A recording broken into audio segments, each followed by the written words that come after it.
Oh, you can take your time. Oh, good. Let's go. We said we would never get anywhere. All right, I'll just, so you could just put your foot right there. I think it's on already, actually. All right.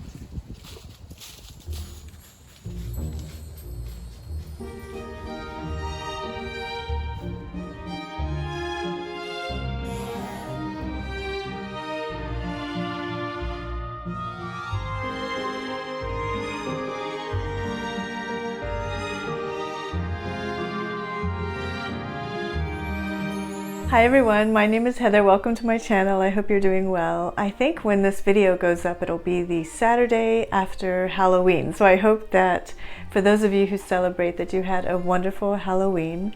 I am running a little bit late. I hope I can make this video out in time. I went to New York. I just went to New York to visit some family. My mom came down to visit my sister, so I went up there to meet her there, as well as one of my other sisters joined us in New York. So we had a lovely time in New York. And then when I came back, I had a bit of a sore throat, so I couldn't record anything or film anything or go anywhere. So apologies if this is a day or two late when I finally get it out. But anyway, I hope you're doing well. Thank you guys. Thank you so much to everyone for 1,000 subscribers. I am so touched. I am just so happy to have made it to this benchmark number. And I thought that what I would do to celebrate it is share scenes from my nearest hometown. So from my hometown to your hometown. And I thought I would take you to all the bookstores that when I say local, they're the ones that I am talking about. And so I decided I would spend a day just going around the places that are local to me, that are very, very special and that have been in my life, and where I get many of my books from that I talk about on my videos, so that you would know which places I'm chatting about. It also happens to be that one of the places is an antiquarian bookstore, a bookseller. It's a store called the Antique Marketplace, and if you go downstairs, there is a little section called Sarah's Books. And it has all these wonderful antiquarian books. There's a crow that was perched outside my window kind of looking at me, and it like made me a bit self-conscious. Anyway, I think he's gone now. I'm also going to take you guys to the Briar Patch, which is a bookstore that is very near and dear to my heart. It's where I used to take my son for story time. It's primarily a children's bookstore, but they do carry some adult fiction and nonfiction as well. And it's just a bookstore that I have loved and is beloved in the town of Bangor, Maine. And then I want to take you to a lesser known spot that mostly locals only know about. And that is a little bookshop called Libris. And it's run by this wonderful gentleman. And it's just one of those laid back sort of secondhand bookstores where you just wander through, and I have found so many fun, cool books there. So I'm going to take you to those three bookstores. And then I thought I would also run by a couple of gift stores that I really enjoy going to. One is the Rock and Art Shop, and another one is one Lupine. So I thought I would take you to all those places. On top of that, I have a very special stop that I'll be taking you to. You might know a very famous author who is from Bangor, Maine. So I'm going to take you by his house. And so I hope you enjoy it. So I'm going to just finish getting ready, grab some stuff. Oh, I wanted to tell you before I go, real quick, let me grab it. On my way back from New York, I grabbed this Puss in Boots that's illustrated by Jerry Pinkney. Jerry Pinkney is such a wonderful artist and illustrator, and he has illustrated so many, many books. He's also one of the very first African Americans to win the Caldecott Medal. His artwork is gorgeous. Besides Rikki Tikki Tavi and the Three Billy Goats Gruff, Puss in Boots has been one of my son's absolute favorite sort of fairy tale or folk tale. And because we went to Paris and this is an original Charles Perrault story, I thought, why not? So I grabbed it. And then I also wanted to tell you that I just finished chapter 8 of book 3 of A Tale of Two Cities, Charles Dickens' Tale of Two Cities, and I am loving loving that book so much. So I'm going to grab that, I'm going to get everything else ready, and we're going to head to a coffee shop first, which is my favorite place to visit when I go to Bangor, Maine, and that is Chimera Coffee. And so I will see you there. Bye!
So I had to jump back in because I completely forgot to even chat about Bangor, Maine at all, which is the whole point. Bangor, Maine is just a wonderful town. It used to be a very wealthy city. Its wealth came from the timber industry, and so many beautiful houses were built. The town is full of these beautiful ladies all over the place that have fallen into a little bit of disrepair. I've always thought that Bangor, Maine would make a fantastic town for a home improvement show. You know, one of these shows that go around and fix up houses and restore them. This would be such a great location for it. Anyway, the best way to describe Bangor is with the term je ne sais quoi. And you'll see what I mean when I take you around. It's definitely just a place of its own. I can't even describe. There are parts of it that are quaint. There are parts of it that are hip. There are parts of it that are a little bohemian. I don't even know how to describe it to you. It's just its own thing. And that term, je ne sais quoi, is something that I overheard at a parade once. The town of Bangor hosts several parades. I think it was either a 4th of July parade or a Christmas parade that I was at, and I was standing behind someone, and they made the comment that this town is so je ne sais quoi, and I have to agree. It's exactly like that. One thing that I love about Bangor is that it is small. It's a small little city, and I live on the outskirts of it. But being on the outskirts of Bangor means you're very close because it is such a small town. Stick around to the end because I just had an epiphany, something that I think I might like to do at the end of the video. So I will chat with you guys at the end of the video and share that with you. So I will see you then.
Hi everyone, so I'm back. I decided to just come and sit in my normal spot because I ended up picking up quite a few things and I felt like I should just sit for this. I wanted to show you what I picked up, but before that I want to show you a gift that my husband James gave me as a congratulations gift for reaching 1,000 subscribers. He tends to sometimes give me gifts whenever I reach a sort of benchmark. When I hit 1,000 subscribers on Instagram, for example, he gave me these earrings. As you guys know, I love the vintage cricket magazines, and he came across some artwork in this magazine, which is more recent. This one is from October 2018, but he came across some artwork by Nicole Gustafson, who is a favorite of mine and has been such a favorite of mine for such a long time. Over the years, I've purchased so many bookmarks from her. This one's really cool. It says, "Love your local library" on the back.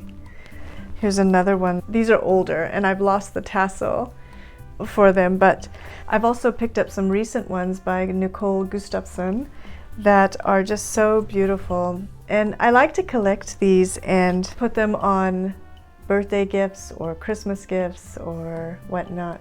I also have a card of hers. This is one of them that's remaining. I've already mailed out many of her cards before, but this is just one that I happen to have on hand. Anyway, so he saw this piece of art, which is an original, on her website. And because it was connected to Cricket Magazine, because it was the original artwork from an article in Cricket Magazine, he thought this would be just the most wonderful gift. So he got it for me. Let me take it out of the packaging so you can see it a little bit better. There you go. It's so pretty. I'll probably have it up behind me one of these days. So I was very excited to get this. To have an original by an artist that you love is just fantastic. And I am so thrilled. Wow. I was just so excited. And then this little sticker came with it, by the way, which was really sweet. I've always thought Nicole Gustafson would make a fantastic artist to illustrate Mrs. Frisbee and the Rats of Nim. That is a book that I feel really needs more illustrators. I have no idea why that one has not been illustrated more than it has right now. There's only black and white illustrations. Hopefully one day someone will illustrate it, but I've always thought Nicole Gustafson would be such a great choice for it. So I want to share with you guys some of the items that I picked up, and one of the first places I went to was Sarah's Books, which is downstairs in the antique marketplace shop. And I only picked up one book there, although I saw so many that I'd love to have, but I decided to pick up Battles at Thrush Green by Miss Reed. I've been seeing Miss Reed all over the place. I first heard about Miss Reed through Miranda Mills, but then also I've been seeing tons of Instagram posts about Miss Reed and all her books, and it has just really piqued my curiosity, and I've never read any of her books before, so I thought I would read them. And this one looked like a good choice for this time of year because it's set between autumn and winter. In fact, judging from the illustrations, I think there's a nativity scene around Christmas time as well. Who is the illustrator? I haven't had time to research yet. J.S. Goodall. I'll have to find out about that illustrator. There are so many illustrations throughout, so that's pretty cool, I thought. And yeah, so I was very excited to find this, and I decided to get this one and give it a try. I have no idea if I'm supposed to read them in order or if I can just pick up any one and go from there. I guess I'll see. If you guys have any suggestions or any thoughts on that, let me know in the comments. And also at the antique marketplace, I bought this beautiful little sort of Christmassy looking tea cup and saucer that I thought I could picture and enjoy over the holiday season. The next place I headed to was the Briar Patch, which is, as I said, a very special place. It's one of the first stores I walked into when I first moved up here from Boston. And I bought the new Charlotte's Web. It was newly released. It's so pretty. Under the dust jacket, you have a wonderful end paper. You also have sprayed edges. Some terrific pig. It's just wonderful. And then the cover is foiled as well. It's really pretty on the back. There's Charlotte's Web on the back. And then also the illustrations are colorized. So I thought that was pretty cool. Yeah, Garth Williams illustrations are great, whether they have color or not, but it's nice to have one with color in them. So I just thought that was really cool. Under the dust jacket it says, "You have been my friend," replied Charlotte. "That in itself is a tremendous thing." That's kind of how I feel about you guys. Huh. Yeah. Thank you for being my friend. All right, so then the next place I went to before I headed to the final bookstore, I went to the Rock and Art Shop. While I was there, I picked up this new mug with mushrooms on it that I just thought was gorgeous. Maybe I should say fungi, because there are various fungi on it. But I just thought it was really cool and very autumnal, but different without the leaves. You know, most of the mugs I have leaves in autumn, but this one's kind of autumnal without the leaves, so I thought it was pretty cool. I also, by the way, picked up that hedgehog card, and I have misplaced it. I do not know where it is, but if I find it before my next video, I'll set it up so you can see it. I suspect I may have left it at the store, which I have done before. So I'll run over there and ask them if I left the card there. So after that, I ran up the hill to another shop that I really love called One Lupine. And One Lupine is where I pick up so many of my cards that I photograph on Instagram or that I put behind here. Actually, this card right here I just picked up there. I put it in the frame just now when I got home. But I also picked up another card that is for my mother-in-law. Her birthday's coming up, so I wanted to grab her something. And then I didn't pick these up on this visit, but I have in the past. And in my footage, I took some footage of these tea towels by Liberty Graphics, and I love this company. They make the most beautiful designs on tea towels and t-shirts and tote bags, and they're just amazing. I've bought a few over the years. This one's brand new. I haven't used it before. This one, pardon me, has been used. It's been through the wash, and see how wonderful it keeps its dye, and it's just wonderful. You do have to follow the directions so that the dye doesn't fade. They are screen printed, so just be careful, but they're just beautiful, and all the designs are by various artists, and they have also a couple of Maine storybooks. Blueberries for Sal has a tea towel, as well as Miss Rumphius has a tea towel. I actually have the Miss Rumphius, but I've had that one for years, so I didn't want to show it on this video, but I actually have a picture that I took on Instagram. Maybe I'll put that one up so you can see it. And then right next door to One Lupine is this beautiful yarn shop, and I'm not a knitter, so I don't really purchase the yarn there. But my friend who comes to visit me from Boston, she is a knitter. She knits and loves it, and she always goes there and buys herself some skeins of yarn there, and I just love walking in there because it's just so peaceful. So then after that, I headed to Pro Libris, and I think I said the name wrong in the intro. I always want to get rid of that S after Libris. But yes, I went to Pro Libris and picked up a few books. The first one I got is Freddy the Detective. I don't know if you guys remember me chatting about Freddy Goes to Florida. I think it was our 1920s or 1930s read. And this is actually a great one to read in the autumn because the farm animals are migrating from the north to the south to avoid the winter. But anyway, it was just such a fun read. And then I also read that Freddy the Detective is quite good. So I've been looking out for this for quite a while, and I was so happy to find this one. There's also a Freddy Goes to the North Pole, I think, that comes in between these two that are separated, but I don't have that one yet. And then I also picked up this book, The Dutch Twins, by Lucy Filch Perkins. I've been wondering about these twins books for a while. I've heard a little bit about them here and there, and I wanted to read it for myself. And the bookseller, actually, when I was purchasing this book, he told me he sat down and read this one day, and he was actually quite impressed with it.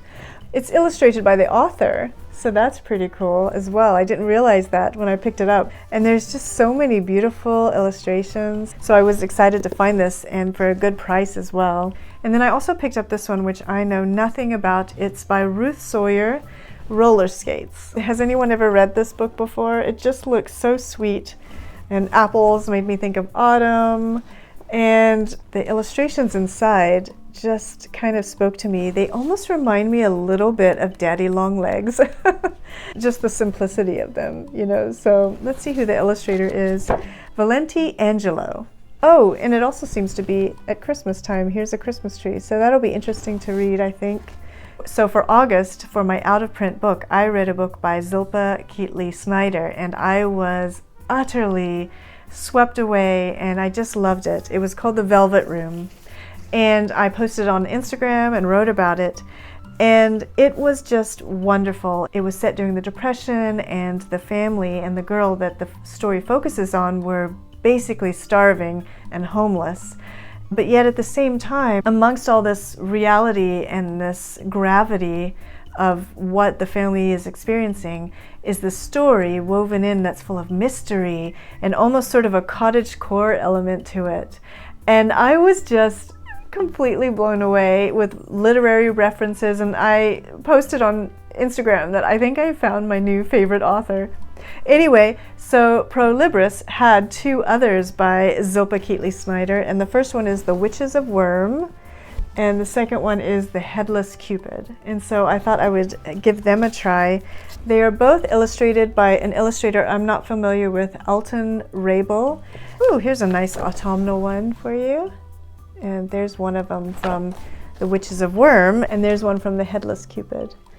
So yeah, so I was excited to find those. And then finally, the last thing I picked up was actually on Stephen King Street. I stopped at a book box. It's the same book box that I began this intro with. By the way, the tree that I was standing under with the yellow leaves is pre-Civil War. It is a very old tree. I think there's a few of them on that street actually. But anyway, from the book box, I picked up Ginger and Petunia by Patricia Polacco, and I love Patricia Polacco's books, and I kind of want to make a little bit of a collection of them. And this is one we have not read yet. It's about a pig who is very spoiled by his owner, and she has to go away for a couple of days, and he misses her so much that he starts dressing up like her. Ginger is the lady who goes away, and Petunia is the pig. And looking at some of the illustrations, they're just absolutely darling. And I had to get this one. My son also loves Patricia Polacco's books. Here's Petunia when she's very depressed after Ginger goes away for a bit. And then she starts dressing up like her. And she begins giving piano lessons to all the kids like Ginger does. So it looks like a very cute book. All right, so that is it. That is what I wanted to share with you guys. Again, I want to say thank you so much for 1,000 subscribers, and I wanted to offer you guys something. I thought to say thank you to my viewers, as long as you're okay sending me your postal address privately, that if you want to put in the comments that you'd like to be entered, do so, and to the winner I wanted to offer any of the books that you saw me pulling out off of the shelves throughout my video. Just choose one of them. It doesn't matter which one, even if it's one of the new ones, that's fine, new or secondhand. And I thought that would be a way to not only give back to you guys, but also to give back to my community and purchase something locally from my local community. So I thought to offer that as a giveaway and a thank you for following me, for subscribing. Thank you to everyone, the subscribers, those of you who have been with me from the very beginning. I went back and looked at some of my old comments, and I realized how many people are still commenting, and it makes me feel so happy.